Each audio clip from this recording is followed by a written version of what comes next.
اور آپس میں ایک دوسرے کا مال ناحق نہ کھاؤ اور نہ اس کو رشوتاً حاکموں کے پاس پہنچاؤ تاکہ لوگوں کے مال کا کچھ حصہ ناجائز طور پر کھا جاؤ، اور اسے تم جانتے بھی ہو۔ اے پیغمبر، لوگ تم سے نئے چاند کے بارے میں دریافت کرتے ہیں کہ گھٹتا بڑھتا کیوں ہے۔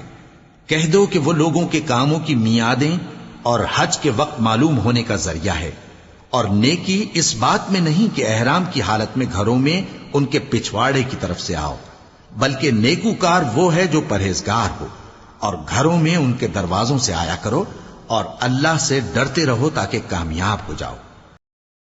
اور جو لوگ تم سے لڑتے ہیں تم بھی اللہ کی راہ میں ان سے لڑو، مگر زیادتی نہ کرنا کہ اللہ زیادتی کرنے والوں کو دوست نہیں رکھتا، اور ان کو جہاں پاؤ قتل کر دو، اور جہاں سے انہوں نے تم کو نکالا ہے یعنی مکے سے، وہاں سے تم بھی ان کو نکال دو۔ اور دین سے گمراہ کرنے کا فساد قتل و خونریزی سے کہیں بڑھ کر ہے، اور جب تک وہ تم سے مسجد حرام یعنی خانہ کعبہ کے پاس نہ لڑیں تم بھی وہاں ان سے نہ لڑنا۔ ہاں اگر وہ تم سے لڑیں تو تم ان کو قتل کر ڈالو، کافروں کی یہی سزا ہے۔ پھر اگر وہ باز آ جائیں تو اللہ بخشنے والا ہے، رحم کرنے والا ہے۔ اور ان سے اس وقت تک لڑتے رہنا کہ فساد نابود ہو جائے اور ملک میں اللہ ہی کا دین غالب ہو جائے۔ پھر اگر وہ فساد سے باز آ جائیں تو ظالموں کے سوا کسی پر زیادتی نہیں کرنی چاہیے۔ ادب کا مہینہ ادب کے مہینے کے مقابل ہے، اور ادب کی چیزیں ایک دوسرے کا بدلہ ہیں۔ پس اگر کوئی تم پر زیادتی کرے تو جیسی زیادتی وہ تم پر کرے ویسی ہی تم اس پر کرو، اور اللہ سے ڈرتے رہو اور جان رکھو کہ اللہ ڈرنے والوں کے ساتھ ہے۔ اور اللہ کی راہ میں مال خرچ کرو اور اپنے آپ کو ہلاکت میں نہ ڈالو، اور نیکی کرو، بے شک اللہ نیکی کرنے والوں کو دوست رکھتا ہے۔ اور اللہ کی خوشنودی کے لیے حج اور عمرے کو پورا کرو، اور اگر راستے میں روک لیے جاؤ تو جیسی قربانی میسر ہو کر دو، اور جب تک قربانی اپنے مقام پر نہ پہنچ جائے سر نہ منڈاؤ۔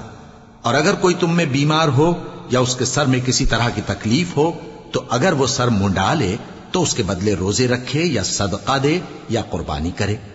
پھر جب تکلیف دور ہو کر تم مطمئن ہو جاؤ تو جو تم میں حج کے وقت تک عمرے سے فائدہ اٹھانا چاہے وہ جیسی قربانی میسر ہو کرے، اور جس کو قربانی نہ ملے وہ 3 روزے ایام حج میں رکھے اور 7 جب واپس ہو، یہ پورے 10 ہوئے۔ یہ حکم اس شخص کے لیے ہے جس کے اہل و عیال مکے میں نہ رہتے ہوں۔ اور اللہ سے ڈرتے رہو اور جان رکھو کہ اللہ سخت عذاب دینے والا ہے۔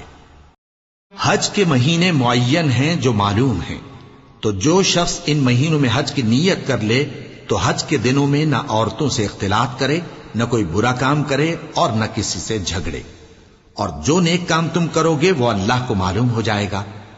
اور زاد راہ یعنی رستے کا خرچ ساتھ لے جاؤ، کیونکہ بہترین زاد راہ پرہیزگاری ہے۔ اور اے اہل عقل، مجھی سے ڈرتے رہو۔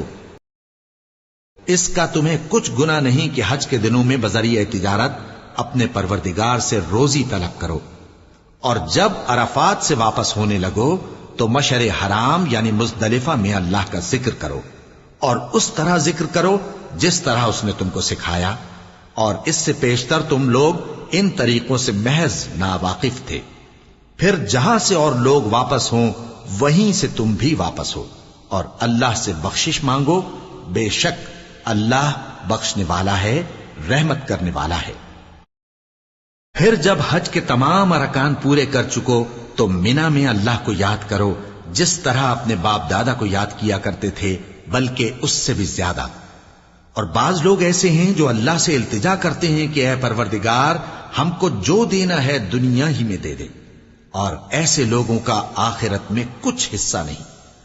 اور بعض ایسے ہیں کہ دعا کرتے ہیں کہ پروردگار ہم کو دنیا میں بھی نعمت عطا فرما اور آخرت میں بھی نعمت بخشیو اور دوزخ کے عذاب سے محفوظ رکھیو۔